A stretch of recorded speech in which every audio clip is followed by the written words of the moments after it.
so we good to go. I'm gonna give you guys some time to chime into this. Let me just say what's up. Let me just say what's up.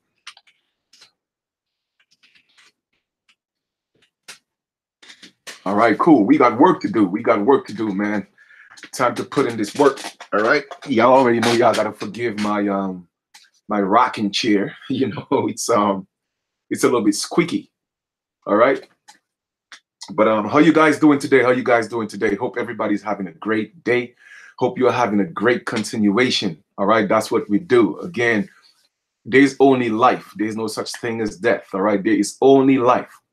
Okay, always remember that. No such thing as death. Death doesn't exist. There is only life. And Chief Kalinago is here to give life, here to uplift the people, open up the people's minds.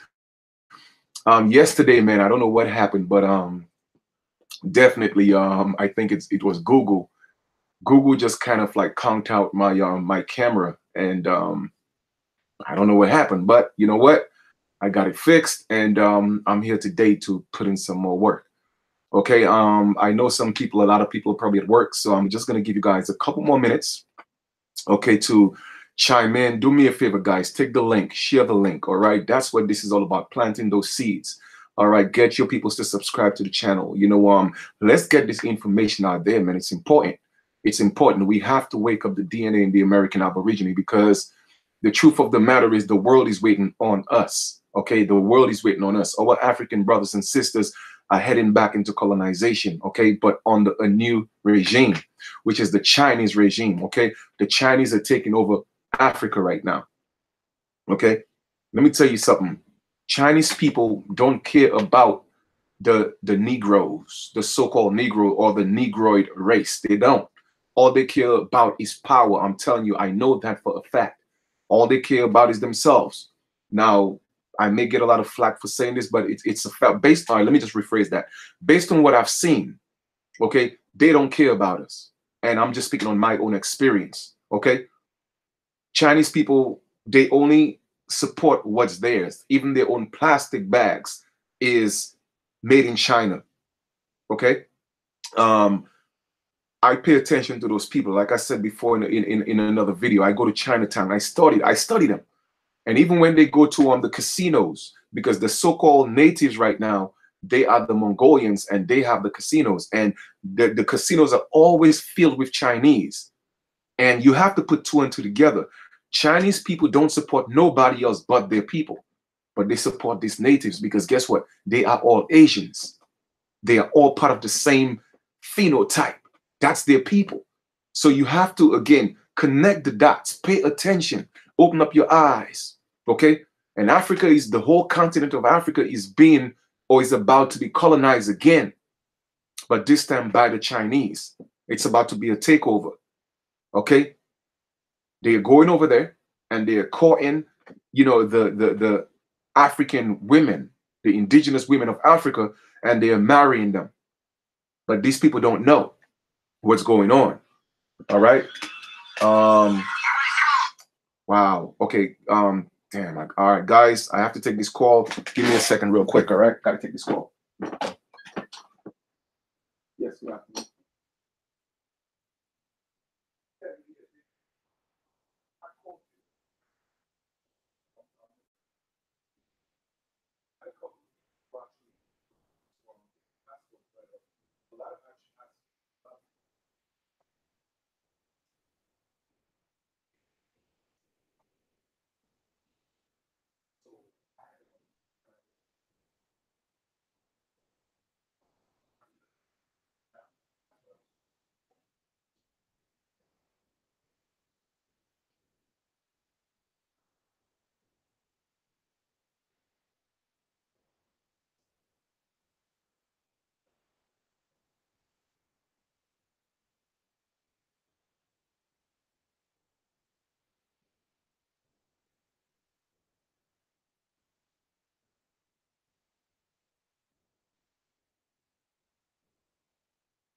Okay. Mm. Okay. Okay. Yeah. Okay. Mm. Okay. Mm. Mm. Yeah. Yeah. Yeah. Okay. All right. Cool. Mm. All right. Cool. Sounds good. So yeah, I'll set that up. And also, you had told me that you were gonna send like a letter, you know what I'm saying, from from from the legal team. But I'll call you and talk about that another time. So uh, yeah, yeah. Chief Kalinago Flying Eagle. Yeah, yeah. Mm, okay. And I actually sent you an email, but what I'll do is I'll send you another email with the information, and then I appreciate that as well. And once I get the people, I'll do the conference call. Mm, mm. Okay. Okay.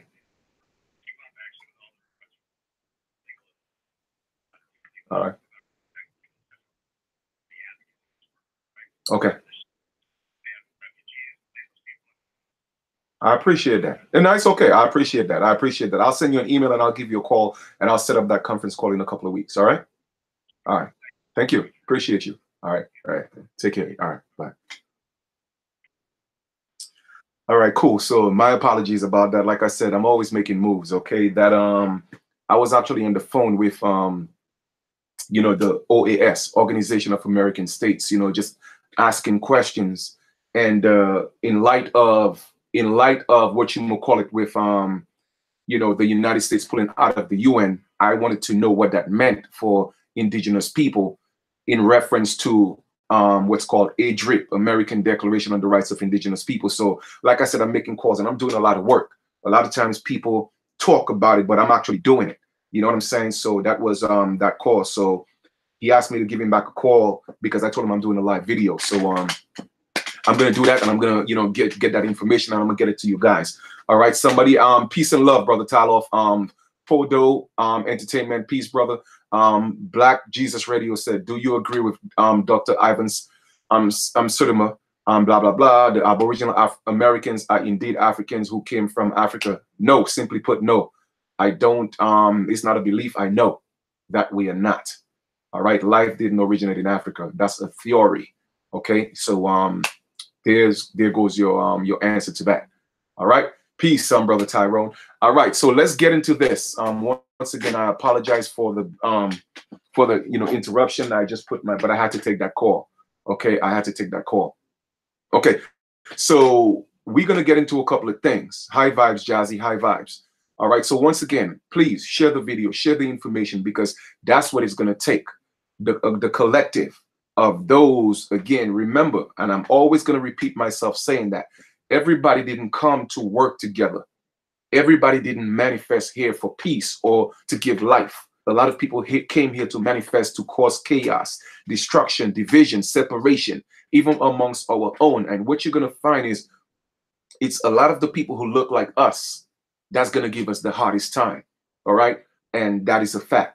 Jazzy, this book is great. Thanks, Chief. I appreciate you, Jazzy, for just believing in the process, believing in me, and know that I would definitely put some great information out there. So thank you. So what I would like to do is I would like to do a live video, like I said, with all the people who have gotten the book. And I'm not going to ask you any questions in advance because I don't want it to be planned. Okay. I don't want it to be a stage play. I want the reviews to be authentic. So just pretty much go over the book and tell about your experience. And yeah, like I tell people, the book is a great read. It's imperative to know all your rights and how you could win. It's this whole thing is about winning and losing. Literally, that's what it's about. It's a game. and you have to learn how to play the game. And in the book, I'm teaching you how to play the game. All right. So with that being said, we are going to go back to a few things again, not necessarily trying to convince people that we are the Aborigines, but building on that. We already know. All right. We already know that we are the Aboriginals. Okay. The same way that different parts of the African continent have Aboriginals, they have Australian Aborigines. America is a continent that have Aborigines as well. I tell people, think for yourself. Okay, think for yourself. If over 180 of the indigenous plants that's in Africa came from America, how is that life could originate in Africa? Okay, when we had animals and plants that was only indigenous to the Americas. So where did they come from? Okay, and wherever there's water, there is life. So we have always been on this landmass called the Americas. I was thinking we should all change our avatar to your book cover. I would appreciate that, Jazzy. I would appreciate that. That's a great way to help put out the word so people could support, you know, the information. Thank you so much. That's great. I appreciate it. Thanks, and that's a great suggestion. All right. Black Jesus Radio said, so who are your anthropologists besides Van Sidemore who say that Aboriginals are not African? My ancestors. And I'm not, you know, my ancestors are my anthropologists. All right. They told me what's in my DNA. All right. And that's something that no man or other woman could, you know, refute. All right. Because I'm connected to them. They come, you know, they come to me in visions and dreams, and they have already told me who I am. So that's the only solidification I need. I don't need that. And I have all the documents to prove that I'm an American, so-called American Indian. All right. So with that being said, I would like to continue with today's information. Okay. I'm going to start off with, because as you know, again, what does it mean that the United States pulled out of the UN? How does it affect the rights of indigenous people? Now, I have broken that down. In fact, I've mentioned that before to a certain extent, but I'm going to go in detail. Okay. And I'm not going to go over the whole construct of, you know, what it means, the United States means. We all know that the United States is incorporated. It's a corporation. All right. That peace, Kiowa, say that you are a United States citizen. What are you saying? Okay, what are you saying? You are saying that you are you're a citizen of a corporate entity. So that makes you a fictitious entity. It's not real. You are not real.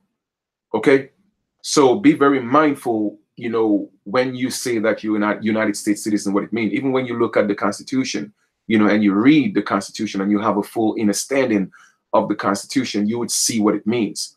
Okay, the Constitution was created by the people for the government to keep the government in check. We, the people, created the Constitution. All right, but governments are not paying attention to the Constitution. They have actually gone rogue. Okay, so they are violating the Constitution, but who's going to hold them responsible? Because the people don't know that they have the power. We, the people, have the power. That is the honest truth. Okay, the people have the power, not the governments. The people are the creators, and I've mentioned that a few times. Okay, now I'm going to show you, and there has been enough evidence, okay, to support the fact what the original people of this continent looked like. So at this time, we're gonna I'm gonna share my screen. I hope it doesn't count out again. And please, guys, let's try to stay on topic. Let's try to stay focused. All right, let's not get distracted by haters or people who are gonna hate this video because they hate themselves. Okay, the truth is gonna stand, and we're here to build, and we all about positive vibes. Okay, so let me share my screen one more time, and I'm gonna put it out there in the universe that everything will go just fine. All right. So here we are. We have this is the public domain review, and let me just bring that up a little more. Okay, so you guys could read that because I don't want it to be too small. Okay. All right. Boom, a little too big. Go down one size on that. Okay. Good. Good. Good. I think that should be okay. All right, I'm certainly sure you guys could see this. All right, let me just slide this over a little and open that up a little more. Okay. All right. All right. So this, I'm certainly sure you guys have probably heard about Arnaldus Montanus, New and Unknown World, 1671, and that book actually, the original, I think, cost about damn near $150,000. But it says, all right, and that's just some, some excerpts from the book. All right. It says a selection from the 125 copper engraving featured in the Dutch explorer, missionary, and theologian Anos Montanus, Monumental de Nueve en Onbekende Wereld, 1771. The rather impressive full title of the work in English reads The New World and Unknown World, or Description of the America and the Southland, containing the origin of the Americans and Southlanders, remarkable voyages, further quality of shores, islands, cities, forests, towns, temples, mountains, sources, rivers, house, the nature of the beast, trees, plants, and foreign crops, religion and manners, miraculous occurrences, old and new wars, adorned with the illustrations drawn from the life in America and described by Arnaldus Montanus. Never himself actually traveling beyond Europe, Montanus borrowed from descriptions from those who had, repeating many fantastic conceptions along the way. The same goes for the illustrations, with Montanus engraver publisher Jacob van Meurs likely basing many of the images entirely from the descriptions alone. Note the unicorn in the fifth picture. Again, so this is about the origin, pardon me, the origin of the Americas and the South Islanders, okay? All right, origin. Now, on the cover of the book, you would see, I'm certainly sure you guys have seen this book cover before. I mean, a lot of people use that in presentations. A lot of people use that, all the time. Okay, and as you could see, there's a copper sister. All right, a copper woman that's being carried. Okay, now that in itself is very symbolic. What does it say? All right, it represents the fact that we had a high regard for our women. All right. We knew that life couldn't exist without the woman. We know that only the women could birth nations. And therefore, we held our women to a very, very high esteem. So when the colonizers came, they had to break the men first. Okay. And it was kind of tough. So they had to, rapture or rape our women. The raping of our women was actually the rapture. All right. So, again, showing the high regards for our women, and it's not just by our own, but if you look at that picture very clearly, you would see that there are different ethnic groups or cultures that's being represented in this picture. But regardless of what, it still shows that the melanated woman, the American Aborigine woman, was held on such a pedestal. Okay, and if you look, you would see all the headpieces. You will not see a white plains headpiece. And I showed you guys that example yesterday. Our feathers did not fall. Our feathers always stood. All right, now you could see all here. All right, all those feathers are the brothers. All right, here you see we have a sister right here. You see all these different ancient animals. Even here, you see that you have Caucasians. Okay, fully bearded Caucasian. All right, it looks like he have a tail. I don't know. I mean, I'm just saying. And here again is another colonizer. Here again is it looked like a Spaniard. You could tell from the beard, the way it's kind of curled. He looked like a Spaniard. Okay, but a pale Spaniard. All right. But again, the admiration for the American Aborigine woman, and that was in 1671, showing you that how could we have been slaves when that's a factual proof that what, this is who we are, and this is who we were in 1671. Those images are of that time and that era. So where is the whole narrative of these people being slaves at? Where is it? Again, that's not real. It's a facade. It is not, it's an untrue story. Okay. You could see your brother right here. I don't know if he's playing with the animal, like the animal is showing some kind of teeth, but I don't think he's getting beaten. It looks like he's about to feed him because he's picking up some wood and there's some food on the ground. All right. So if you look at this other image, those are I don't know if this animal still exists, but those are ancient animals that was in the Americas. Okay, a true depiction of the Americas. Here again, we have what is that? A dragon, eating some animals, and as you could see, that individual kind of look a little pale. I'm not sure, but if you look on the left side right here, you would see that some people are being thrown over. I don't know what that means, but it looked like there is some type of war going on. There's some type of battle going on. I don't know if it's internal because a lot of the people kind of look like they have the same complexion. So I really don't know what's going on. I can't explain. I see right in the middle right here, people heads are being chopped off. So I don't know what's going on. Okay. I cannot tell, but I'm just showing you the description of the people. All right. That kind of looked like a seal.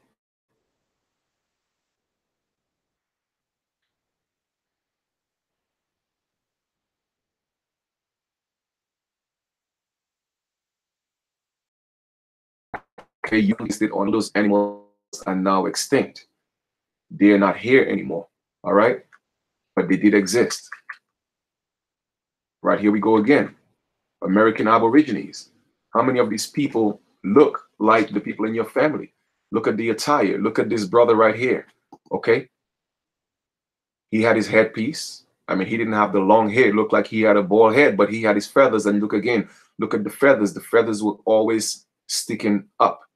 All right, though this look like a sister right here. I'm not sure if that's a man or a woman. That I think that's a man. Look at this brother right here. Look at the headpiece. Okay, again, an accurate description of the Americas. Here we are again. All right, look at the headpiece. Now this looked like a celebration. All right, it looks like a celebration. I'm not sure if that's a chief or chieftainess. I'm not sure, or chieftess, but as you could see, people are celebrating. You could see the sun in the back right here. And it is a celebration. Look at the complexion of those Aborigines. All right. And that was in 1671. So how is it in 2018? Okay. The vision of what the Aborigines or the people called Indians in 2018, it's changed. And we know why, because they don't want you to know that the so-called black man and black woman or so-called African American, we are the people that they call the Indians. All right. I'm not sure what kind of animal is that, but I don't know if they still exist. But if we look in the background, we'll see some people on the water right here. And you could tell they are, again, of the melanated stock. So we know that's our people right there, right? Here's some more images of some animals. They may still be around. They may be extinct. I don't know. Here we go again. All right. That looks like one of them little dragon, kind of like a dragon snake or something like that. But if you look, and what's ironic is, we again, we lived in nature. And as you could see, those people are just chilling. They are just chilling under the trees right here on the right side. And there are a few people all the way down in the back. And those animals are right here. So apparently they're not running from them animals. They're not fighting them. So I guess we had dominion over the animals. All right.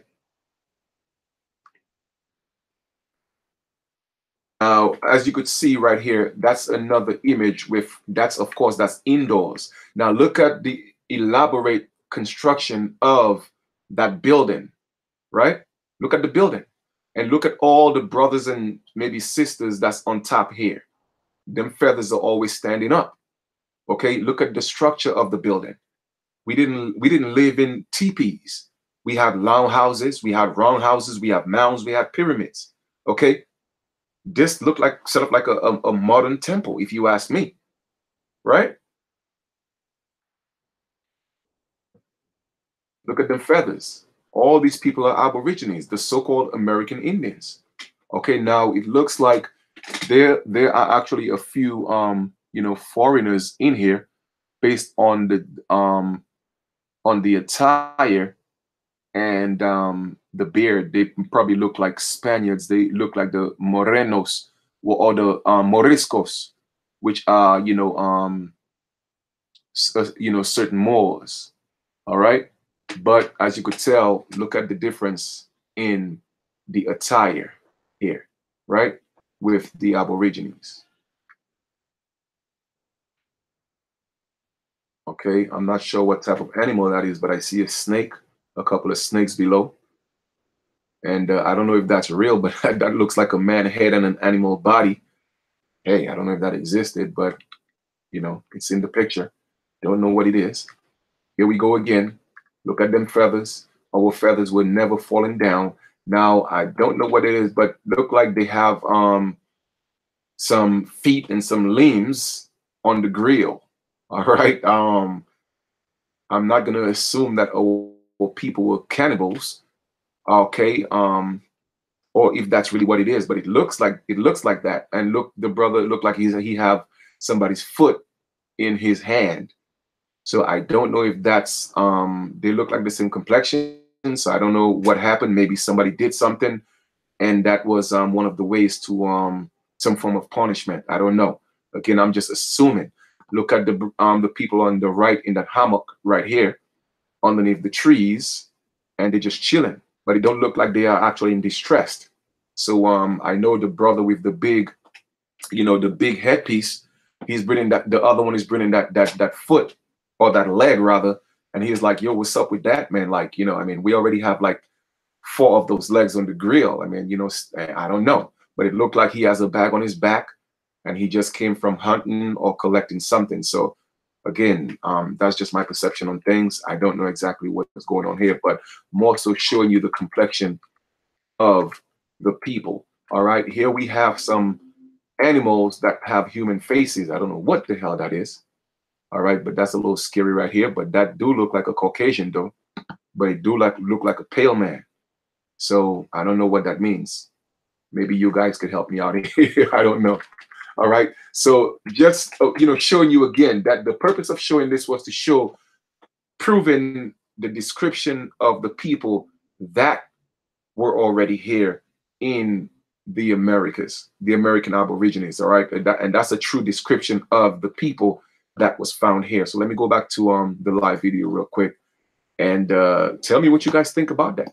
All right, tell me what you guys think about that. Okay, here we go. All righty. All right, so let me see. We are in tune with nature, high vibes. Okay, so let me see. Go back to is there a description under the pic? Now they don't have any descriptions under there, but I know it's just a true description of of America. All right. So hey, what's up, Tyrone King Ty? Peace, peace, peace. Just all those who are coming in right now. All right. So I see you guys been going on.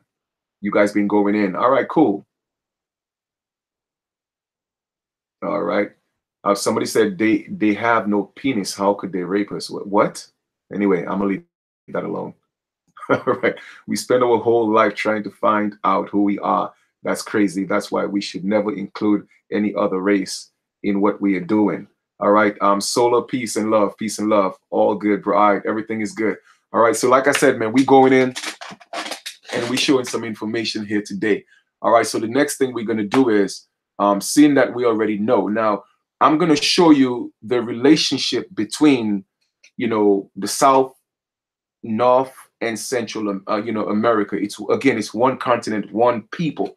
And I'm gonna let's dive into the island Caribs. Let's do a little reading on that.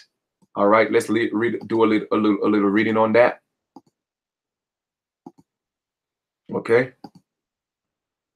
and showing you again what the people look like. All right, again.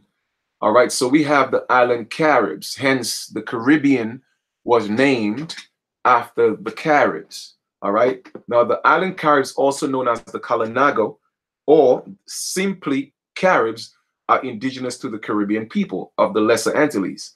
They may have descended from the mainland Caribs, Kalina or Kalina of South America, but they spoke an unrelated language known as Island Caribs. Again, Caribs, the languages. When people say Carib was a language. However, when the colonizers came to our lands, the languages that they heard, they call the people that. Okay, just like how you have British. British is a language. German is a language. All right. So when people say that I'm German, what are you, a language? So Cherokee, Choctaw, Carib, Arawak, all those were languages. Languages. All right? They were languages. At the time of the Spanish, the Caribs were one of the dominant groups in the Caribbean, which owes its name to them. They lived throughout the Windward Islands, Dominica, and that's where I was born on the island of Dominica, and probably the southern Leeward Islands. Historically, it was thought their ancestors were mainland Caribs, known as the Igniri. Igniri had conquered the islands from their previous inhabitants. However, linguistic and archaeological evidence disputes the notion of a mass immigration, and common Caribs language appears not to have been Caravan, but Arawakan, like that of their neighbors. Irvin Rouse and others suggest that a smaller group of mainland Caribs conquered the islands without displacing their inhabitants, eventually adapting the local language but retaining their traditions of South American origin. Okay, like you see again, you have a picture here, all right, of what some of the Caribs look like. Again, look at the headpieces, all right? Look at the headpieces. The feathers always stood up. Now, the reason why I'm showing you that again is to show you that the people of the Caribbean, all right, are also in North America. They are also in North America. And a lot of people of the Caribbean don't know that. They don't know that we are all one people. However, we are tribes within tribes. Okay? We are tribes within tribes. Typical example, and I've always given that example. If your mother have 50 children, if your parents have 50 children, and each of them were to go live in a state, all right, California, Georgia, Chicago, different places, and each of them have children, all right, it doesn't negate the fact that they all came from one mother. They're all related. Now, some may go to California and start a new culture. Some may go to Georgia and start a new culture. But the point is, they all have that one mother.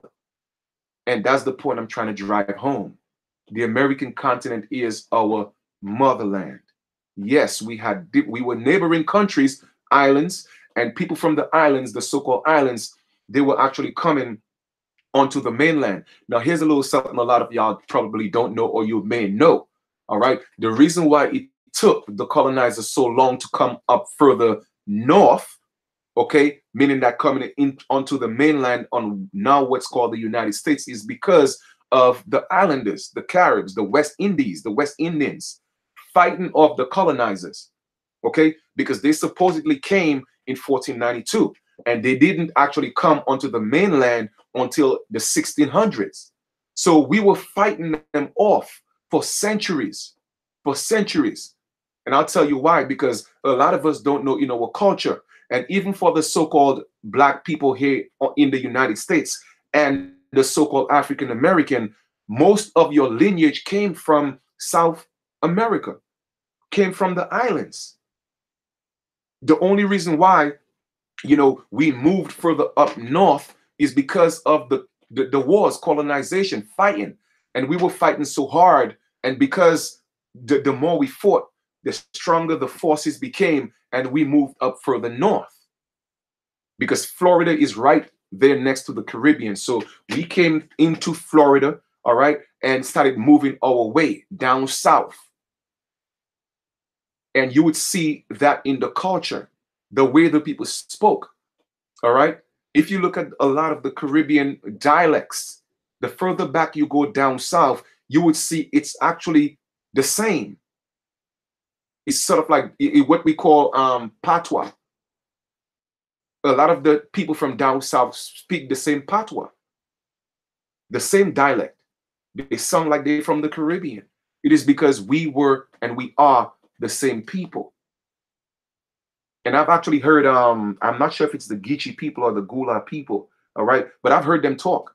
And I swore, I mean, if I wasn't actually looking at the video and just closed my eyes and just listened, I would have swore that they were West Indian. So we have to understand the relationship between the islands and the mainland. We fought to protect our brothers and sisters here because we know once they got to them, it would have been a wrap. We wanted to protect them. And that's why the Caribs were one of the fiercest, okay, group of American Aborigines. And that's the blood that's in my DNA. So that's why I am the way that I am. I don't give a damn. All right. I'm fighting to restore what's ours. Okay. So we have to know the relationship between the so-called Caribbean and the mainland. Let us stop allowing these colonizers to make us think that we're different. We have one mother, the American continent. So I just wanted to mention that real quick. I'm not going to show you all the islands in the Americas because I've done that in many videos. Okay, go Google it yourself. All the islands in the Americas, and you will see that the entire Caribbean, South and Central America is all part of the Americas. Okay, it's like somebody from Nigeria going into Ghana and they're telling them they're not African. All right. When I earlier today, I actually went to the store and I saw an elder and he stopped me. He said, "Hey, excuse me, brother." I said, "Hey, how you doing? How you doing, brother?" He said, "Cool." All right. He asked me, what part of I'm always in my indigenous attire, right? I had my poncho on, I had my headpiece, and I was just doing me. He asked me what part of Africa I'm from. I told him I'm not African, I'm American Aborigine. He said, "Well, you look, when I was in Africa, that's how they dress." You know what I mean? So I asked him, what part of Africa? He told me Liberia. I'm West Africa. I'm like, hold up. I'm like, brother, those people in Liberia, they are American Aborigines. The colony of Liberia was set up in the early 1800s, mid 1800s, okay, with so-called free blacks, okay, free men that was set up in Liberia, okay? And then I run into another sister, and that's true story. I'm talking about a couple of hours ago. She saw me. She said, "What tribe are you from?" I said, "Well, I'm Carib, Cherokee and Choctaw." All right. She said, "Oh, I'm Cherokee too." I said, "Wow, cool." So I was like, how come, if you're Cherokee, and that's the funny thing, over 95% or 98% of the so-called black people and African Americans in the United States, they know who they are. They know that they're Cherokee. They know that they're Blackfeet. They know that they're, Choctaw. They know that we are the Indians. So what's the problem? What's the problem? And then she said, "I'm Cherokee." But then right after that, she turned around and said, "Yeah, but but we came from Africa." So I asked her the question. I said, "Where's your mother from?" She said, "New York." I asked her, "Where's her mother from?" She said, "Down south." Where's her mother from? Down south. So I'm asking, like, the reason why I'm asking you that is, where did Africa come in? She was like, "Well, that's what they told us." Like, I was like, "Yeah, you're right. That's what they told us. They told us." And she told me her oldest child is 49. So if your oldest child is 49 and your mother is from New York and her mother is from down south and her mother is from down south, we talking about damn near almost the 1800s already. And they're from down south. So how is that you believe that you're African? And that's the problem. 98% of our people here in the United States, they know that they they are some kind of what they call the Indians. But for some reason, they don't want to represent that. They want to be black. They want to be African American. Well, I get it. It's because of the teaching. But we have to fix that. We have to educate our people. We have to give them the knowledge. Let them know the truth because it's already in them. They know who they are. All right. They know who they are. All right. Okay. So I just wanted to touch that briefly for you in terms of, the Caribs and, just to get into that. Now, let us look at the definition of American. And that's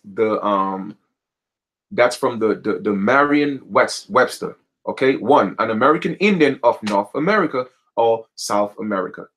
And we know who they call the Indians. Again, native people don't want to be called Indians because they are not the original Indians. All right, an American Indian of North America. That's who an American is. It's right there in all inhabitants of North America or South America. And just so you know, Central America came in later. Okay, check this out. A native or inhabitant of the United States. Because they made the Indian citizens because of the 1924 Indian Citizen Act. But I already explained that to you.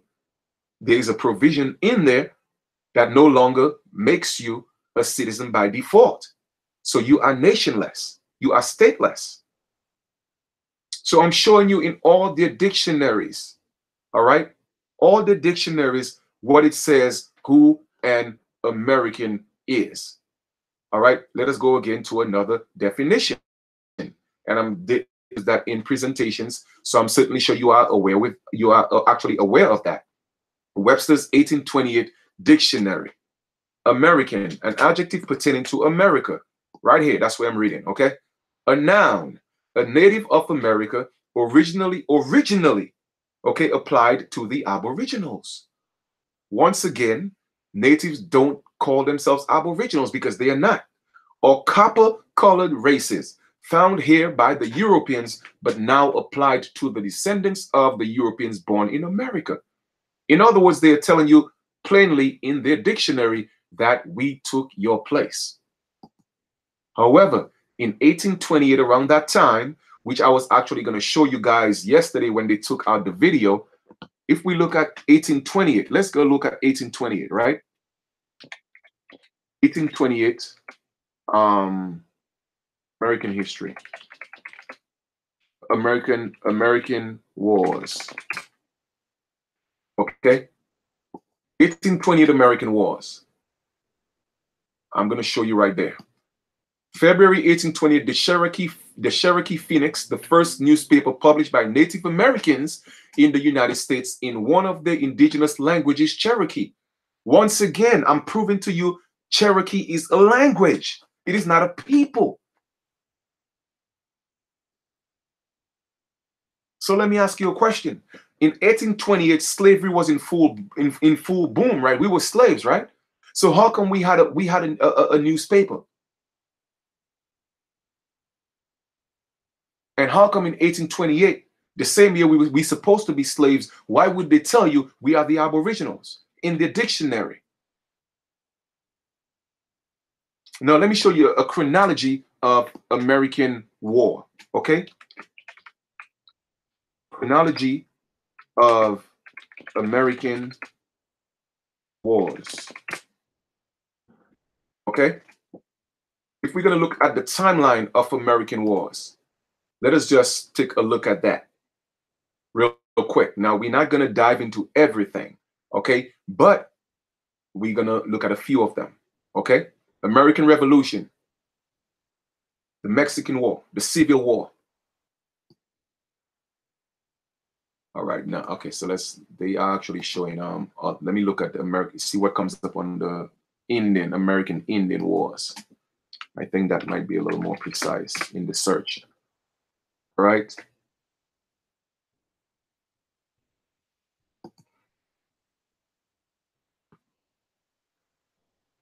Okay, here we go. Indian Wars timeline 2. All right. 1622, and those things I'm just Googling, so you could Google it yourself. All right. 1622 to 1624. The Powhatan Confederacy in Virginia between colonists and natives in colonial America. 1637. The Pequot War. Native Indians of Connecticut and Rhode Island included the Narragansetts, Mohegans. That's what I tell you, the last of the Mohican, the Wampanoags, the Nipmucs, the Pocumtucks, the Ambinakis, and the Pequots. The Pequots were were defeated by the colonists, who were led by John Underhill and John Mason, and the Narragansetts and Mohicans, who were their allies. Many native Indians were killed and others sold into slavery. How come nobody's telling you about the American Indian slavery?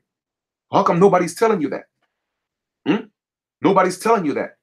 But they're quick to tell you that we came here on ships, right? So who were these so-called dark people that the colonists were fighting? And that's the timeline of all those wars.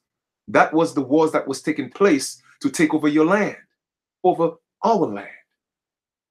In 1640, the Beaver Wars, also known as the Iroquois Wars or the French and Iroquois Wars. 1655, the Peach Tree War, also known as the Peach War, was a large-scale attack by the Susquehannock Nation and allied Native Americans on several New Netherland settlements centered on New Amsterdam.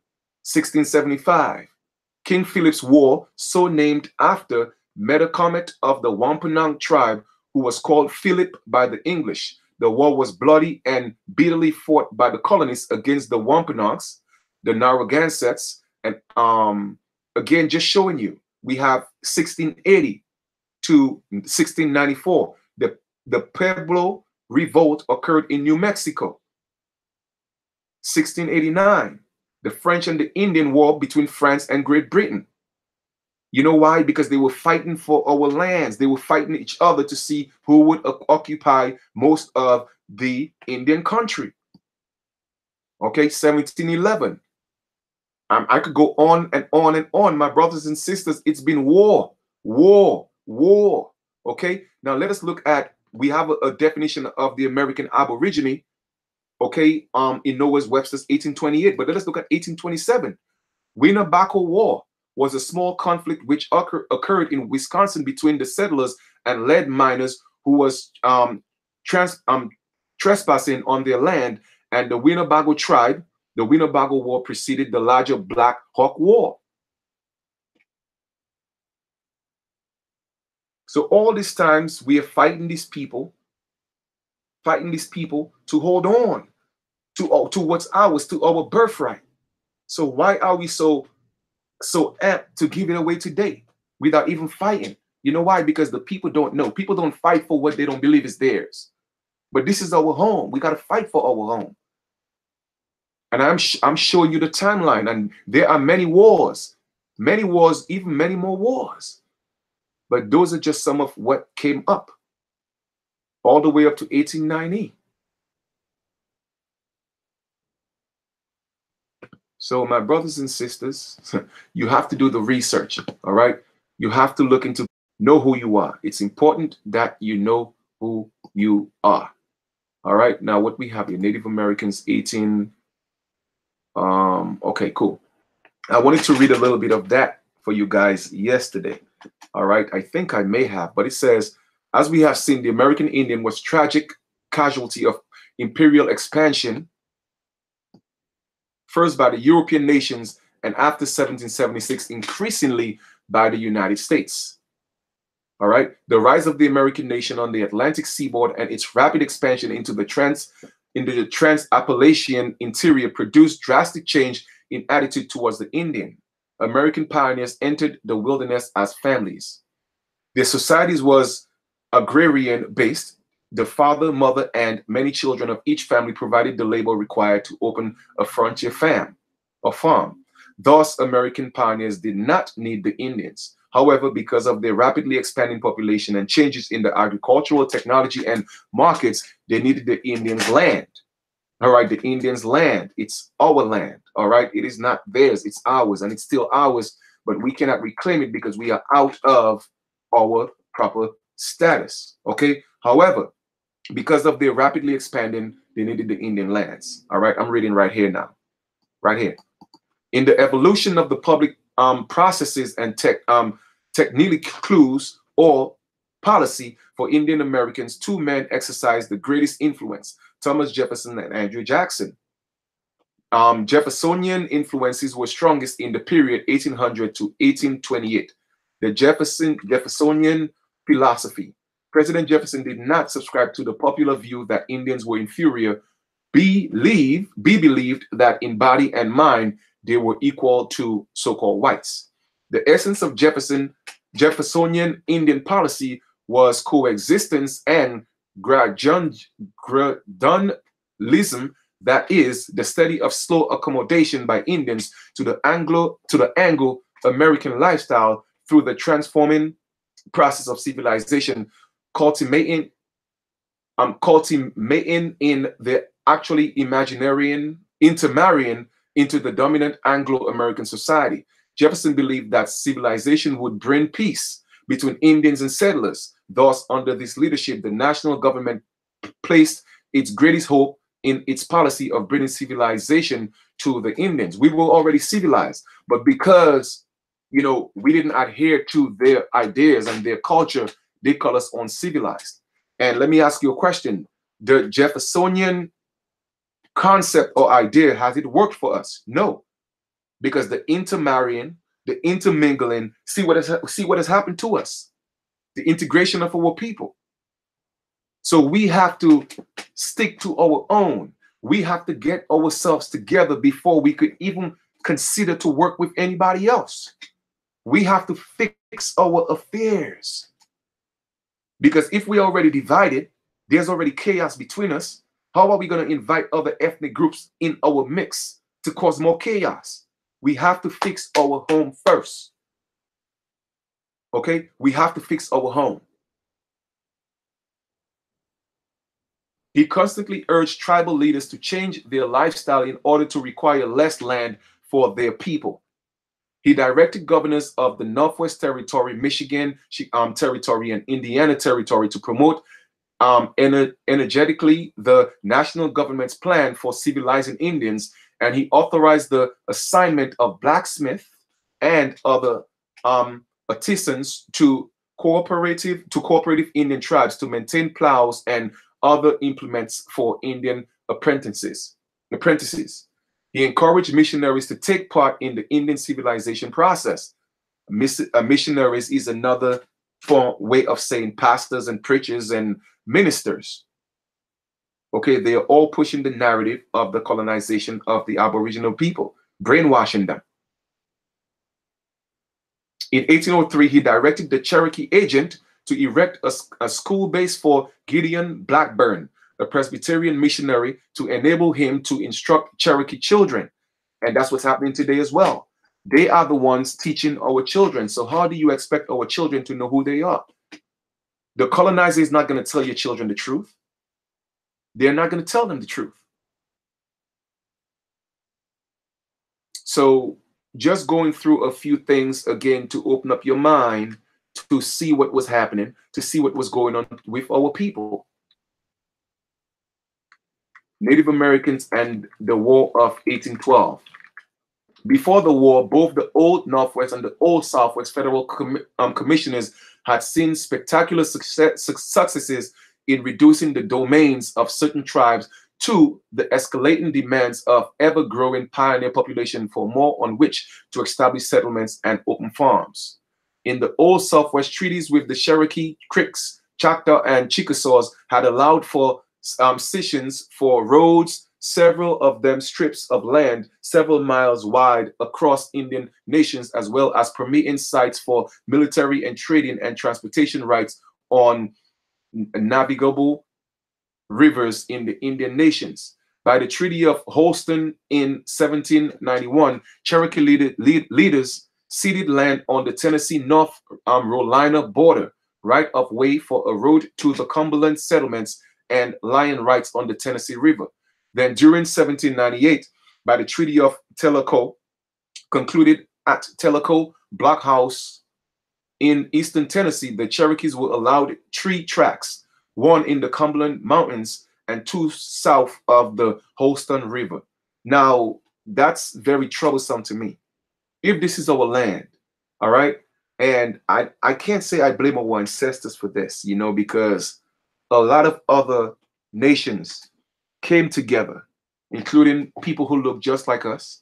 Some of them were American Aborigines, but the majority of them were from the African continent, and they helped the pale man fight us. So at that point, we were seeking permission to do things in our land, and that hasn't changed up to this present day. It hasn't changed. We are still seeking, recognition for identification as to who we are, and we are still seeking permission to do what we have always done.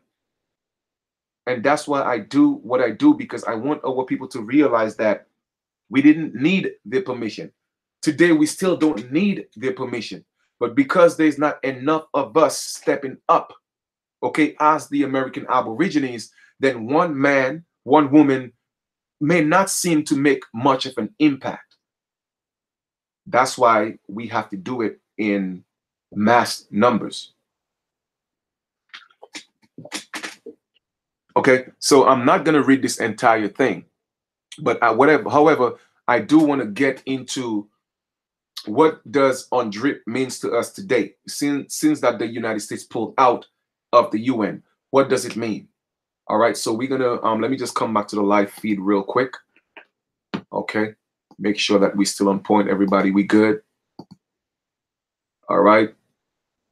All right, guys. Hope everybody's good. Are we good? Are we good? Are we good? Are we good? Are we good? Are we good? Just making sure we good before we continue. All right. I don't want to lose you guys. I just want to make sure that we good.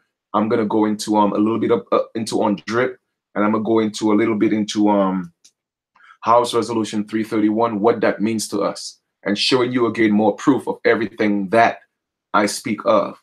All right, so good. Everybody's still with me. Everybody's still with me. Let me drink a little water, a little alkaline water, because a lot of them live videos, man, they take a lot of energy from us. All right. So I'm drinking some alkaline water. All right, so what I'm gonna do is I'm gonna go into UNDRIP, right? But there's another document, all right, that is legally binding. Okay, UNDRIP may not be legally binding. All right, remember there's a difference between legal and law.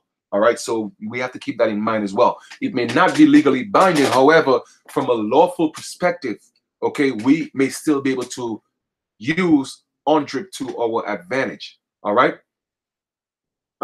Listen said, until we stop betraying each other and live in harmony like the avatars, which is us, we will have no peace. Well, that's true. I agree with you to a certain extent. However, we are all not going to come together and sing kumbaya.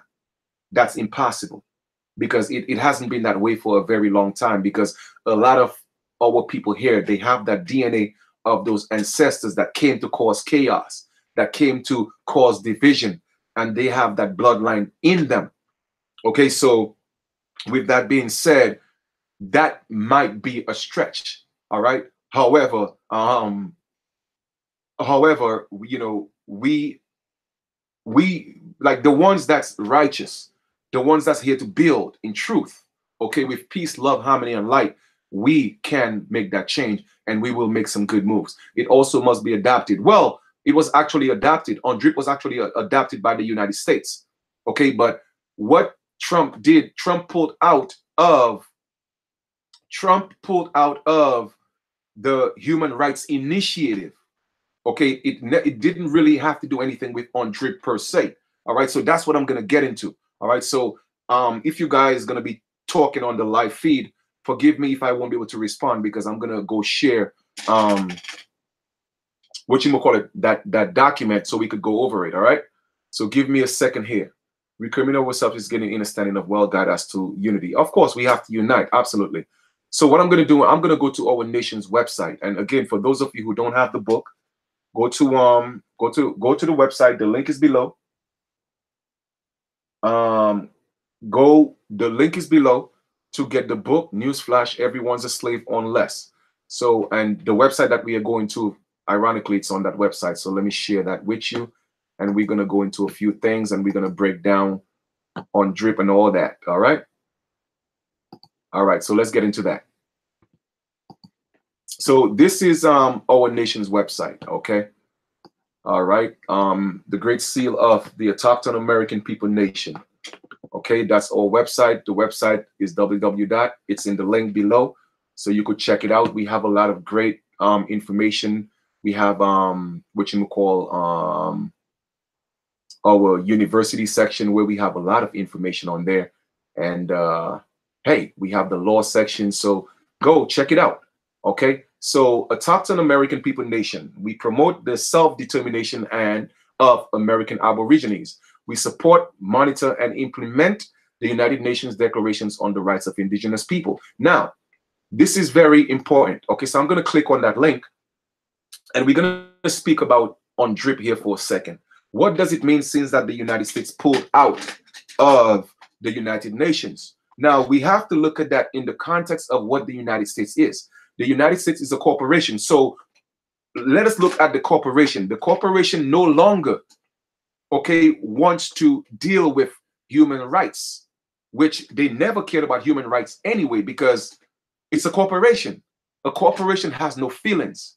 Okay, so things are being done and people's emotions are getting all involved, not realizing that this is a non-living entity with no emotions. All right, it has no emotions. So whatever the United States do to you, the United States has no remorse, because it's a corporation. It's a corporation. It's like you go into a bank, right? Trying to get a loan. They give you a loan, you buy a house, and then you fall into some hardship. You can't pay, and no matter what you do, they're trying to take your house away from you. Eventually, they take the house, right? Knowing damn well that the second day that you got that house, the house was already paid for in full, but you don't know. Do you think the bank care about that? No. The bank has no emotions. It's a business. It's a corporation. They will take your house without no remorse. As a matter of fact, they will help you move on the sidewalk.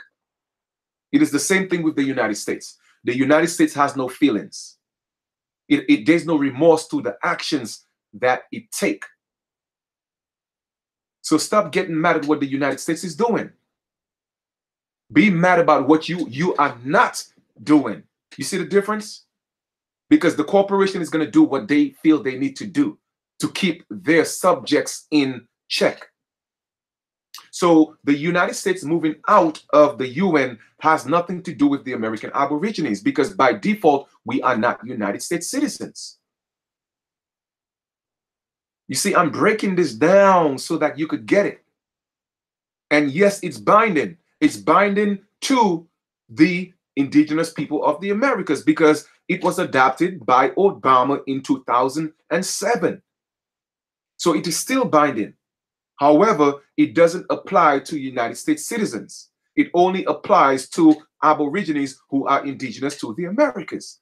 So yes, we could still use on drip, as long as you're not claiming to be a United States citizen, because that's a conflict of interest. I hope that makes sense. So what we are going to do is we are going to go through some of the articles of on drip. Okay, United Nations Declarations on the Rights of Indigenous Peoples. I'm not going to read all the articles. I don't think I am. All right, but I'm going to read some of it. Okay, some of it. All right. Recalling the resolution right here, I'm going to read here, of December 2006. Let me just make that a little bigger for you guys. All right, because we want to make sure that we all could see, not just me. All right, you guys can see what I'm reading. And I'm reading here, by which it decided to defer consideration of an action on the declaration to allow time for further consultations thereon, and also decided to conclude its consideration before the end of the 61st session of the General Assembly. All right. Let's go all the way down. All the way down, all the way down. We're gonna go straight into those articles. Okay, Article 1. Now, the reason why I'm going over this a little bit, just to let you know, don't be fooled.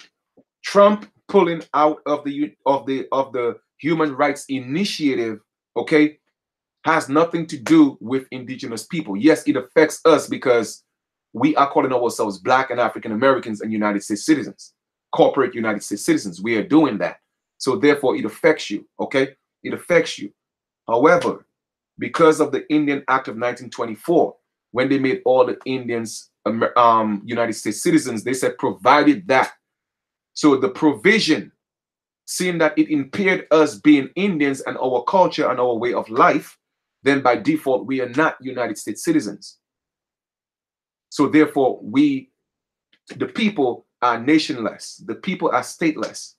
But however, it still doesn't change the fact that we are the Aborigines, the so-called American Indians who are indigenous to the Americas. So yes, we could still use that because that was put in place for indigenous people, not for United States citizens. So I'm trying to show you the difference. All right. I'm trying to show you the difference. So you could still use UNDRIP. But we as the indigenous people have to step up. We have to step up to make sure that it's implemented and make sure that it's respected. So Article 1, indigenous people have the right to full enjoyment as a collective or as individuals. So you could stand your ground as a collective, okay, or as an individual of all human rights and fundamental freedoms as Declaration of Human Rights and international human rights law. Article 2, indigenous peoples and individuals are free and equal to all other peoples and individuals and have the right to be free from any kind of discrimination. Any kind of discrimination. It didn't say some kind of discrimination. It didn't say a little discrimination. It didn't say a particular discrimination. It says any form of discrimination in the exercise of their rights, in particular, that based on their indigenous origin or identity.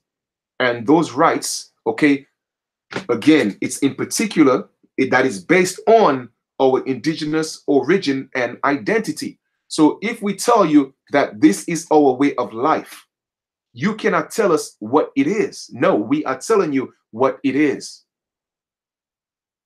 Because anything outside of that is forcing us to assimilate. All right. So essentially, that's what this article is saying. Number 3, indigenous peoples have the right to self-determination. By virtue of the right, they freely, again, a right is not a privilege, it's a right, it's from the Creator. That's our natural given right. By virtue of that right, they freely determine their political status. And what's your political status? Your political status doesn't mean that you are a Democrat or a Republic. You see, that is the key here, my brothers and sisters. You have to update your political status because you are nationless. You are stateless. You are Black and you are African American. All right? Don't mind you. That is a political status. But what does it mean? To be Black means that you are dead in law. To be an African American means that you're dead in law. You don't exist. So you have to update your political status, and you have a right to freely determine your political status. So if you want to fight to be Black or be whatever you choose, it's on you. But know what it means. All right? And freely pursue their economic and social cultural development. We have that right to our economic development, our social development, our cultural development. Therefore, if I decide that I want to take a table and go downtown Brooklyn and put something on the sidewalk and tell people, hey, come get my books, give me a gift of such and such, and here's the book. They, by right, as an indigenous man, they have no right to tell me, oh, I cannot put my books on the sidewalk. But because of the legal system that we are caught up in, because no one is implementing that declaration, because enough of us is not standing up, then we think it's illegal, but it's not. Because we have a right, again, okay, to freely take care of ourselves, pursue our own economic development. And if that's how I could build myself economically, then I have a right to do that. Okay. Number 4, indigenous people in exercising their rights to self-determination. Self-determination. In other words, no one has that right to determine anything for me. It is self-determination. That's self-explanatory. They have the right to autonomy or self-government in matters relating to their internal and local affairs, as well as ways and means for financing their autonomous functions. All right? That's pretty much straightforward. But we have a right to self-government. And the corporation, the United States, should not prevent us from doing that. However, they do, again, because not enough of us is stepping up and holding them accountable. That is the problem. Yes, the UN may have its issues. Yes, the UN may have its agendas. Yes, but we have to use what works for us. Okay, we have to use every tool at our disposal. Okay, so we could do what we have to do. Not that I'm saying we have to trust the UN. I'm not saying that. Not that we have to trust the people who wrote or created this declaration. I'm not saying that. But what tools are we going to use to help us move forward? And that's one of the tools that we could use. All right. Number 5, indigenous peoples have the right to maintain and strengthen their distinct political, legal, economic, social, and cultural institutions while retaining their right to participate fully, if they so choose, in the political, economic, social, and cultural life of the state. What does that mean? It means that we have a right to maintain and strengthen our own political, legal, and economic, and social and cultural institutions. All right. So we used to have our tribunals. We could have our own tribunals, okay, to deal with our own lawful and legal situations. We have that right. And we also have the right to so choose to, if we so choose to, also participate in theirs. But we have to be very mindful of how we do that. And that's where it becomes skillful on how to operate public and private. But we have the right, okay, to strengthen our own political, legal, and economic, social, and cultural institutions. Where are those? Where are they? We don't have them. Not that I know of. Article 6. Every indigenous individual has the right to a nationality. Man, that's a key right there. What's your nationality? Are you Black? Are you African American? What is your nationality? But you have a right to have one. So that's key. Number 7. 1. Indigenous individuals have the rights to life, physical and mental integrity, liberty, and security of person. That's straightforward. Number 2. Indigenous peoples have the collective rights to live in freedom, peace, and security as distinct people and shall not be subjected to any act of genocide or any other act of violence, including forcibly removing children of the group to another group. Now, how many of you have dealt with ACS, child care services, right? Different organizations coming into your home and taking your children from one group, which is your home, because your home is a group, that's a family, and placing them in another group, whether it may be an institution, a building, or some foster care or some temporary child service guardian. That's unlawful, but they make it illegal because you don't know that you are the Aborigines. They have no right to come take your children.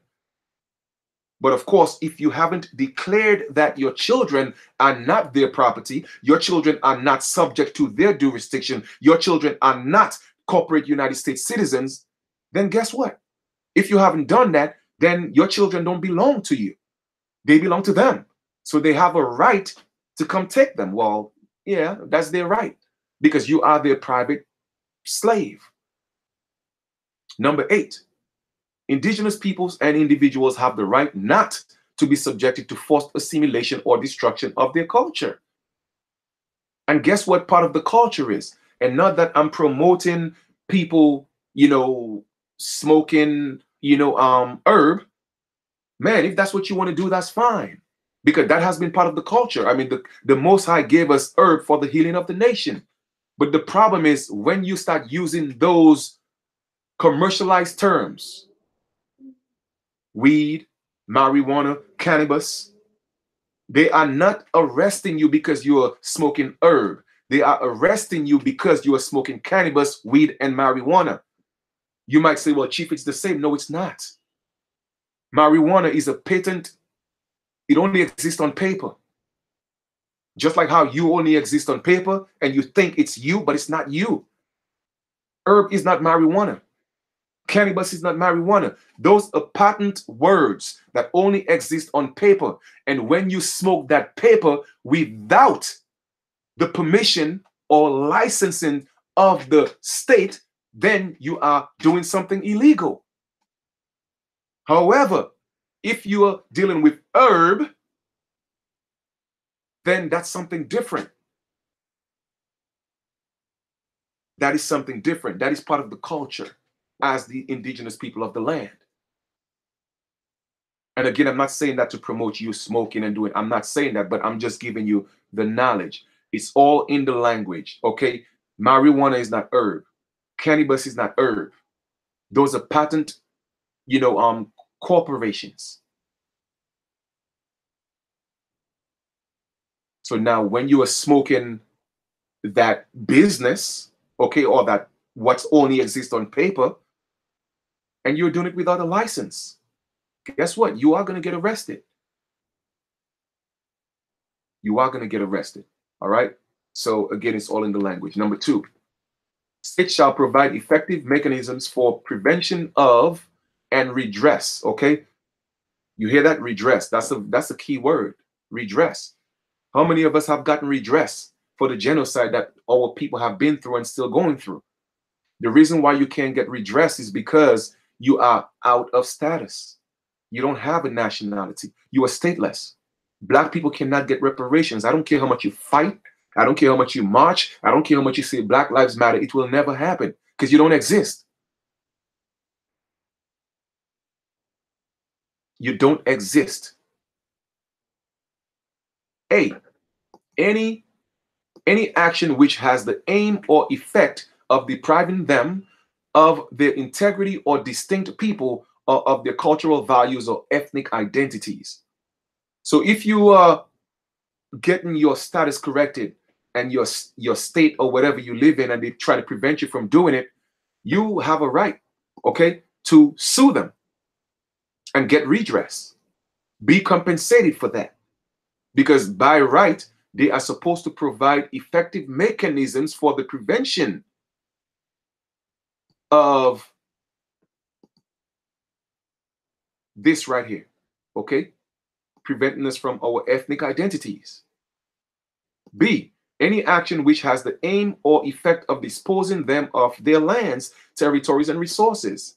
They're trying to take our land. They are not supposed to do that. C, any form of forced population transfer which has the aim or effect of violating or undermining any of their rights. What do you think gentrification is? That is just another form of forced population transfer. But do you know this? No, you don't. D, any form of forced assimilation in integration. Okay? The so-called Chinese have their own. The so-called Jewish people have their own. The so-called Arabs people have their own. And it's not a problem. But how come whenever we try to do it, they're forcing us to assimilate or integrate? Why is that? E, any form of propaganda designed to promote or incite racial or ethnic discrimination directed against them. All right. Now, I'm not going to read all the articles. All right. The article is on the website. So please go to the website and check it out yourself. Okay. If you go to the link on the website, you will see that. And the website is below. All right. Another article that I want to go into real quick. And of course, on the website, we have definition of American. a native of America, originally applied to the Aboriginals or copper-colored races found here by the Europeans, and that's the Noah's Webster's 1828 dictionary. Aborigine, okay, etymology, back formation from Aboriginal, plural from Latin, perhaps irregular from, and ab origin from the beginning. All right, a lot of people have questioned that before, but it means actually from the beginning. All right, that's what it means. Number one, an indigenous inhabitant of a country, one of the people with Negroid features, especially as contrasted with an invading or colonizing people. And those are we are the American Aborigines. Number two, of relating to or composed of people inhabiting a territorial area at the time of its discovery or its beginning, becoming familiar to a foreigner. Who are the foreigners? You know who they are. Anybody who's not an Aborigine is a foreigner. Even the so-called natives, even if they have been here before the colonizers, they are also foreigners. Number three, relating to or having the characteristics of such people having less complex civilization. Okay, number four, relating to or being a Negro of unmixed descent.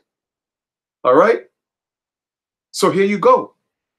Again, proof of who you are. Autochthon. All right, etymology, modification influenced by autochthon of Latin autochthon, autochthon from, number one supposed to have risen or sprung from the ground of the region he inhabits.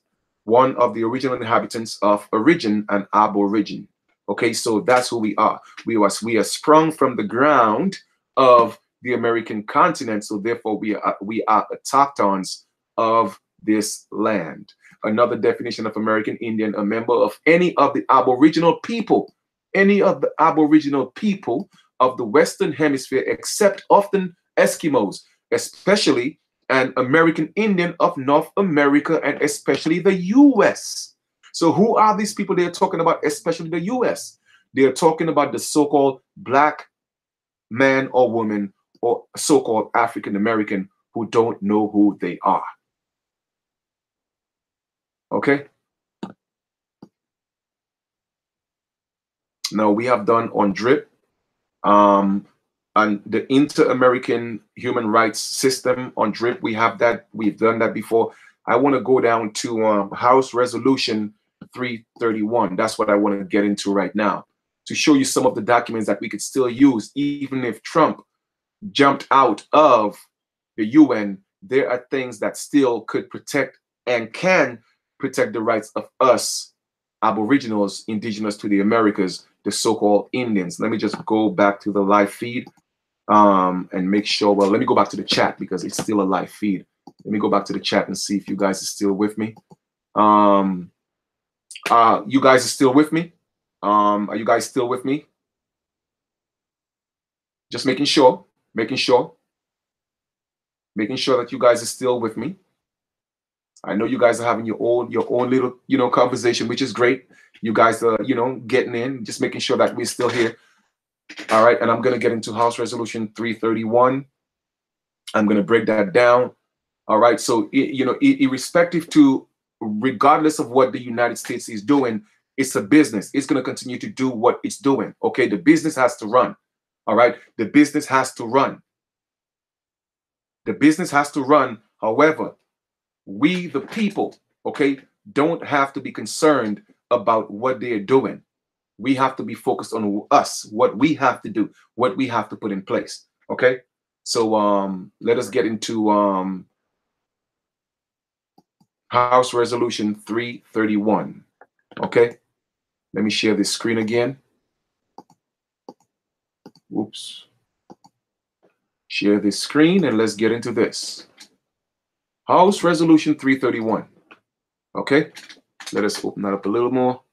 Come up here. Okay, now House Resolution 331, which is H.con.res 331. That's a very important document that each and every one of you should have in your arsenal. Okay, that's 100th Congress, second session, H.con.res 331 in the Senate of the United States, October 5th, Legislative Day, September 26, 1988. Now, ironically, that was the same year Jesse Jackson coined us again, African Americans. Why? Because they passed that resolution, okay, that year, and they always have to put a distraction. They always have to put a distraction. And who they're going to use to put that? Yes, they are always going to put one of us. They're always going to put one of us. All right. Now let me see if that comes up. Give me a second here. All right. All right. 1988. Jesse. I think that's how it's spelled. Jesse Jackson. African American. African American. I mean, I've showed you that. I've showed you that, you guys, that before. From Negro to Black to African American. Yep. All right. From Negro to Black to African American, and that's what they did. You know, Jesse Jackson, you know, brought that back from Negro to Black. To Black. All right. The power of the names and meaning, and so they brought that African American back in. All right. I'm not gonna read that whole thing, but it says right here, in December 1988 news conference at Chicago Hyatt Regency O'Hara Hotel, where leaders of 75 Black groups met to discuss a new national Black agenda. Now, you know, this is very important here. I'm going to open that up again. All right. It is always people that's meeting up on your behalf. Okay. Doing things on your behalf. That's always going to affect you and hurt you. All right. Now, so I just went to Google and put this in. This is from the website www.jstor.org. Okay. You guys could look up the link and you guys could go check it out yourself. All right. This is just that was just off the whim. I never planned on going there. In fact, I've never seen this before. So it says, again, look at the keywords, okay? A national Black agenda. You have to read between the lines, brothers and sisters. You have to read the line. 75 Black groups. Now, who knows how many in 75 Black groups? I don't know how many was in each group. So there are a lot of people in Washington doing all these things. They know who you are. They have sold you out to discuss a national Black agenda, a national Black agenda. What does national means? Okay. Black agenda. Jesse Jackson announced that members of their race prefer to be called African Americans. Who said so, Jesse? I never told you I was an African American. Did you tell him that? They made that decision for you. The campaign he then led to replace the term Black met immediate success among the African American opinion makers and more gradually acceptance in the national press. Jackson's cultural offensive proposed an ethnic reference for a racial one, aiming thereby to help create as much as express a sense of ethnic identity among Black Americans. It recalled the successful imposition of Black over Negro 20 years earlier and renewed other themes of Black power movement of the late 1960s. Now, let me ask you a question again. Why is it we are the only ones whose identity keep changing? Since the pale man has come into our land, they have always so-called been white. Of course, white is not a nationality, but there is a reason for that.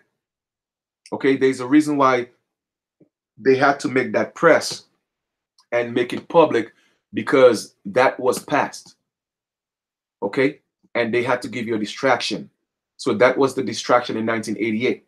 They used Jesse Jackson, okay, to pull you right back into that nationless state. Okay, so we're gonna see we're gonna read the significance of what's called House Resolution 331. All right, concurrent resolution. Pardon me. Concurrent resolution. Now that word is a very key word. Let us go back here to Google. When you are studying and when you're doing research to get a true understanding of things, I tell people, please do not read to finish. That's what you were taught. But you have to read to start. So we are actually reading to start right now. So let us look at the definition of concurrent. Definition of concurrent. Very important key word. Concurrent, existing, happening, or done at the same time. All right? You hear that? Existing. So that means it is still existing. Happening means in the now or done at the same time. Now, done at the same time, what does that mean? Simultaneously, coincidence. So when it says simultaneously, simultaneously to what? Does it mean simultaneously to why Jesse Jackson was calling y'all and everybody else and us African Americans? Because it was simultaneous, it is concurrent. So while Jesse Jackson was here pulling people back into a stateless state of mind, right? This was happening simultaneously. So look at the keywords. It is existing and it was happening simultaneously. All right. Concurrent resolution. To acknowledge the contribution of the Iroquois Confederacy of the Nations to the development of the United States Constitution and to reaffirm the continuing government-to-government relationship between Indian tribes and the United States of America in the Constitution. Now, that alone in itself right there is key. The Iroquois Confederacy was a group of Indian nations that came together because we have always had a governmental system. We have always had our own systems in place. But because of treaties, because of war, all right, we decided that, okay, since that you are here and we're going to keep fighting, what we're going to do is we're going to give you a certain amount of land, okay? We're going to give you a certain space to create your United States to do commerce. Remember, the United States on paper is only within a 10-mile radius within the District of Columbia. Of course, Puerto Rico, which is the rich part, in Guam, I've mentioned that before, right? And that was only supposed to be their jurisdiction. Only. So what we did was we helped them with the development and the formation of the Constitution of the United States. It is not the same Constitution that we had. It is a shadow Constitution.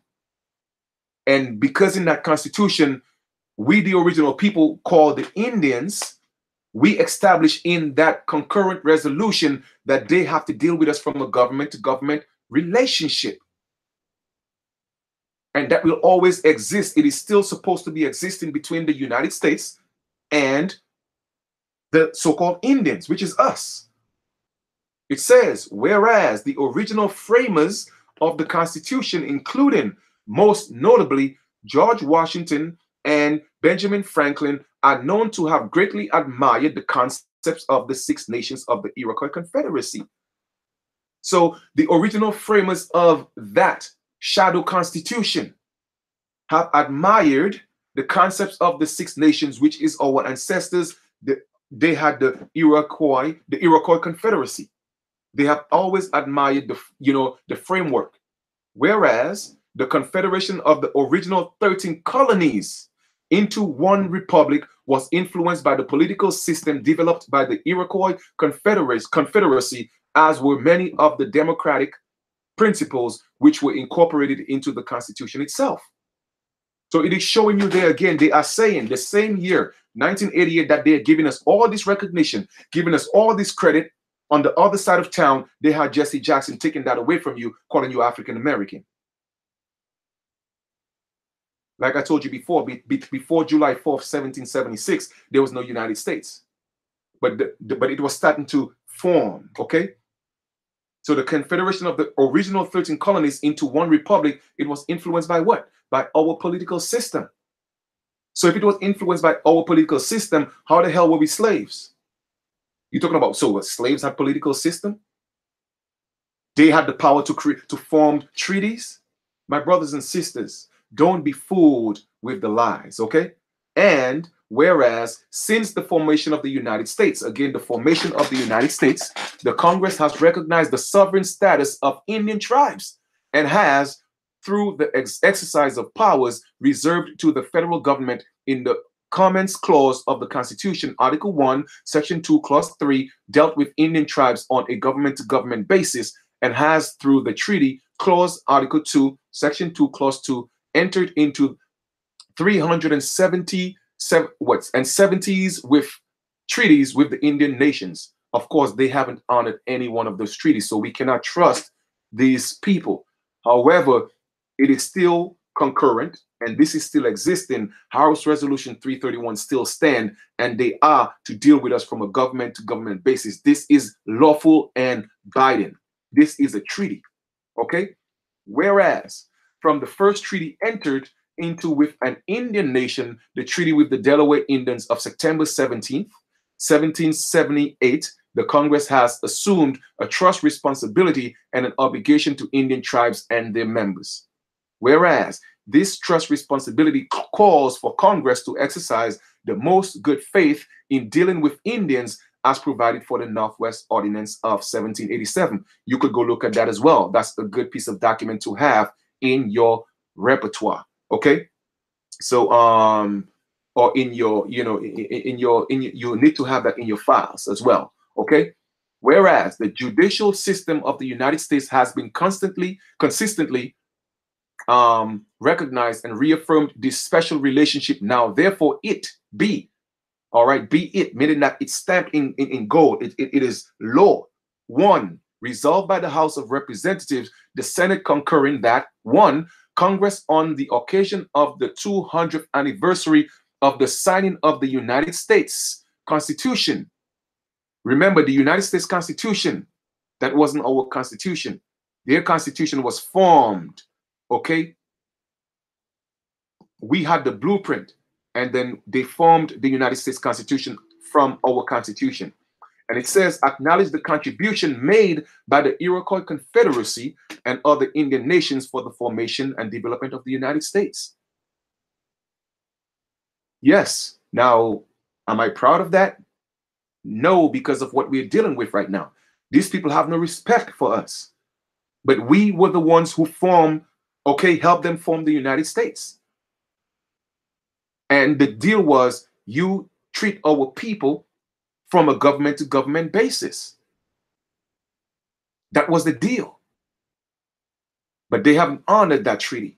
Number two, the Congress also hereby reaffirms the constitutionally recognized government to government, again, here it goes, government to government relationship with Indian tribes, which has been the cornerstone of the nation's official Indian policy.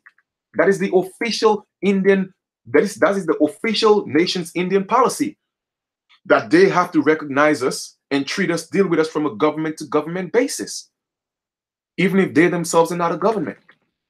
Number three, the Congress specifically acknowledges and reaffirms the trust responsibility. It's a responsibility and it's an obligation of the United States government to Indian tribes, including Alaska Natives, for their preservation, protection, and enhancement, including the provision of health, education, social and economic assistance programs as necessary, and including the duty to assist tribes in their performance of governmental responsibility to provide for the social and economic well-being of their members and to preserve tribal cultural identity and heritage. They're supposed to do that. Why aren't we stepping up and holding them accountable? It is because too many of us out here being Black and African American, and too many of us out here fighting each other. We don't want to come together. But this is actually binding. Okay? It is binding, but we are not holding them accountable. Number four, the Congress also now acknowledges the need to exercise the utmost good faith in upholding its treaties with the various tribes as the tribes understood them to be. Okay? As we understood them to be. So they can't tell us, well, this is what it means now. Well, guess what? That's not what it means to us. In this treaty right here, it says as we understood them to be. And the duty of a great nation is to uphold its legal and moral obligations for the benefit of all its citizens, so that they and their posterity may also continue to enjoy the rights they have enshrined in the United States Constitution for time immemorial. That means for ever and ever. And that was passed the House of Representatives October 4th, 1988. So once again, brothers and sisters, you see, we have tools, okay, that we could use. We do have tools that we could use. All right. We have tools that we could use, but we have to hold these people responsible. Okay. We have to hold them responsible. We have to come together. We got to step in their faces, step in the faces of these so-called black people in Washington making these decisions that's affecting our lives. Okay, the Black Caucus. All right, real quick, let us go look at, let me just show you something real quick and show you these people, they know who they are. All right, the Black Caucus. And that's how it's spelled, Black Caucus. But I'm not going to look at the Black Caucus per se. I'm going to look at the etymology. Etymology of the word caucus. And I'm showing you that, again, proof, I am showing you that these people know who they are. They know who they are. The origin of the meaning of the word caucus. Just so you guys know that Chief is not just talking. Chief know exactly what the hell he's talking about. All right, check this out. Private meeting of party leaders or local voters, 1763, American English, New England. Perhaps from an Algonquin word, Caucasu, counselor, elder, advisor, in the dialect of Virginia, or from the Caucus Club of Boston. So these people know who they are. I'm going to read it again. Caucus, private meeting of party leaders or local voters, 1763, American English, perhaps from an Algonquin word that means counselor, elder, or advisor. So this is what our elders have done. They have sold us out. The Black Caucus.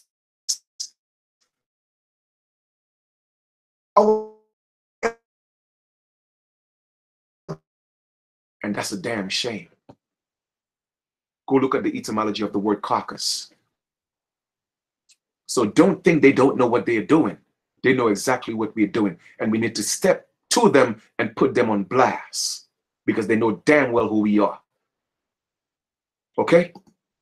So when you go back to the website, for those of you who don't know, you know, what is an American? All right, what is America? Also, Turtle Island, North America. Abiyala was another name that was called, okay, that our Panama ancestors called that northern, that northern part of, you know, the continent was Abiyala. America, Turtle Island, pardon me, is a continent of continuous land, which includes North, South, and Central America. All right, come on, man, damn. All right, Abiyala is an indigenous name that our ancestors from Panama, known as the Kuna people, languages called the American continent. So again, we had different names. All right, if you go to the website, you will see the cover of the book. All right, newsflash, everyone's a slave. Get your copy right here. All you have to do is follow the instructions, and that's what you have to do. And let us get this done, brothers and sisters. Like I said, I'm playing my part. I'm playing my part. I could only show you the truth. I could only show you the information. All right. I could show you the information, but yes, the Black Caucus has sold us out. All right, they have sold us out. They have. Those are our elders. They are the ones that's in place right now.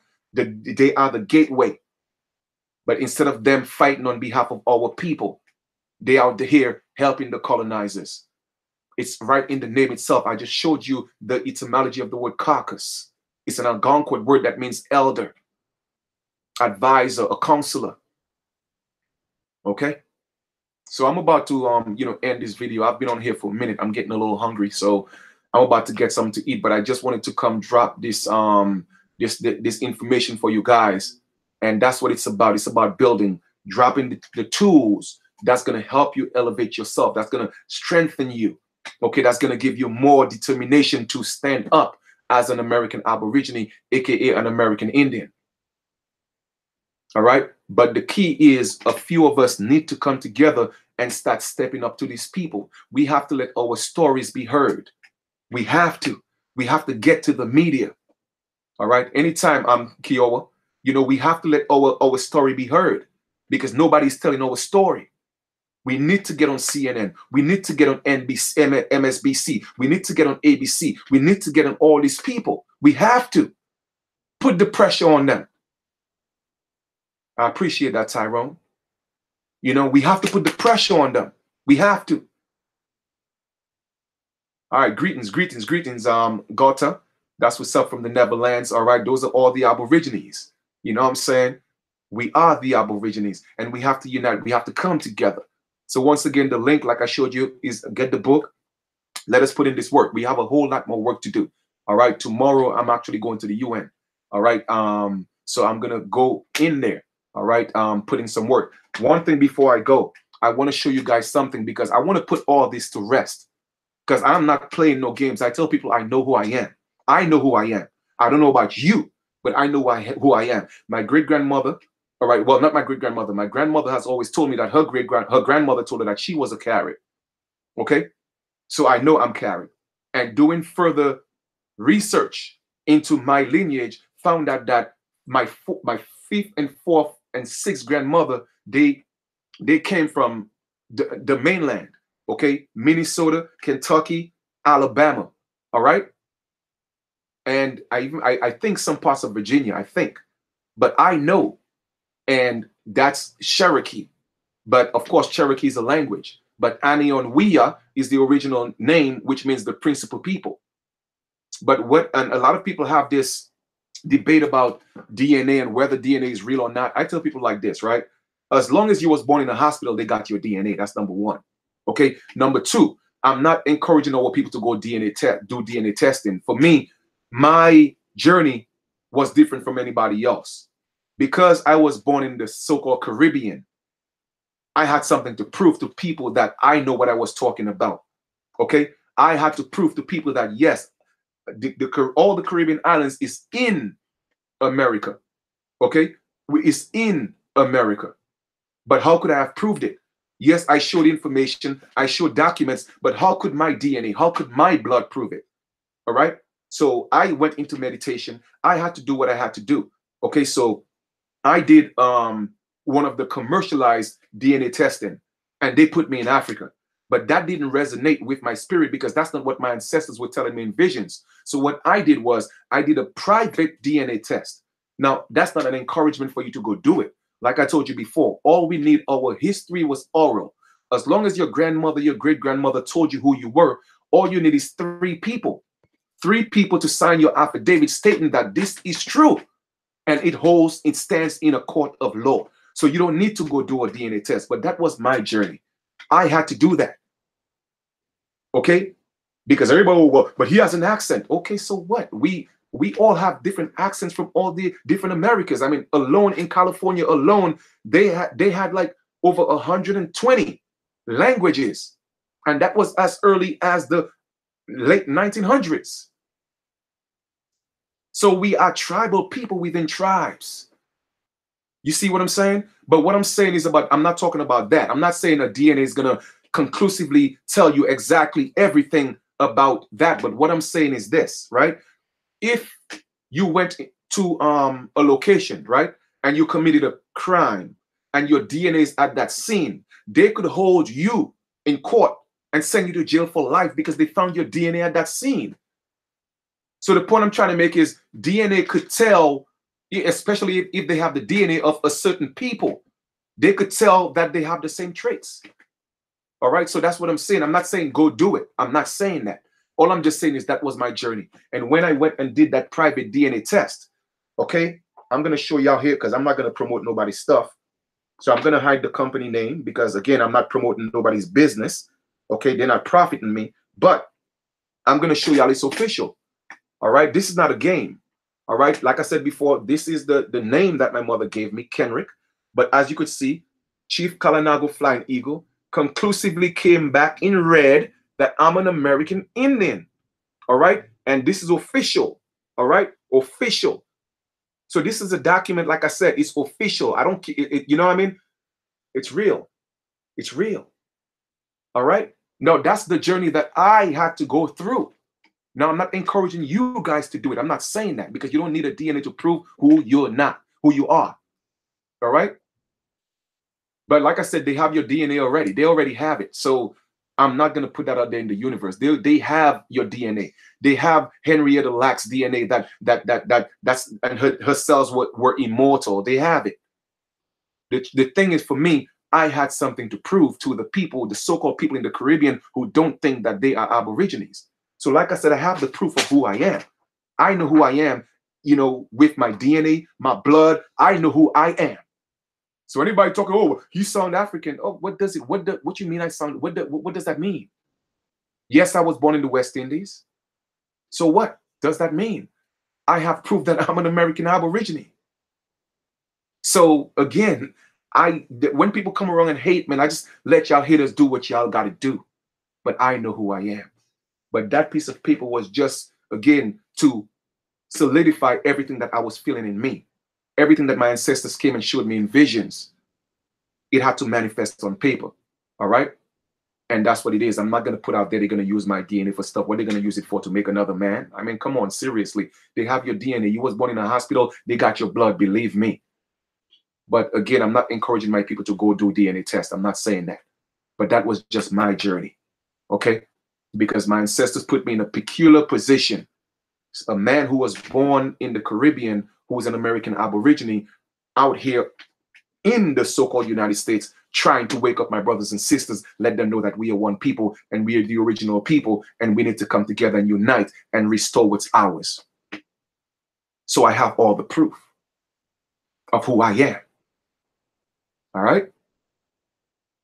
So with that being said, I'm about to end this video. I hope you guys enjoy the rest of your day. Once again, support the book. The link is below. We got a lot of work to do. We have a lot of work to do. This is just the beginning. Okay? It is just the beginning. I see too many of our elders are being homeless in the streets right now because of gentrification. How could the richest people on this planet be in such a predicament? You feel what I'm saying? So, you know, Kiowa, for me, I'm not even worried about that, man. I'm protected by my ancestors. I'm good because they sent me here to do work. All right, so I'm good. Nothing physical can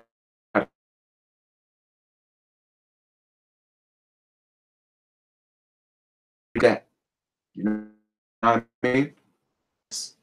I was born for this. Okay, so you guys enjoy the rest of your day. Have a great continuation. Okay, once again, Chief Kalinago dropping more knowledge. All right, uplifting the people, opening up your minds, giving you that information. My email is in the link below. Anybody who want to build, not just to get the book, but if you want to build as well, my email is in the link below. Like I said, we have work to do. Get your affairs in order. Okay, stop being nationless. Stop being stateless. All right. What's your nationality? Black is not a nationality. African American is not a nationality. Okay. If anybody were to ask me what's my nationality, I'm an American Aboriginal. All right. As simple as that. All right. As simple as that. Thank you once again, Jazzy. And we got a lot of work to do. Peace, love, harmony, and light. Talk to you guys soon.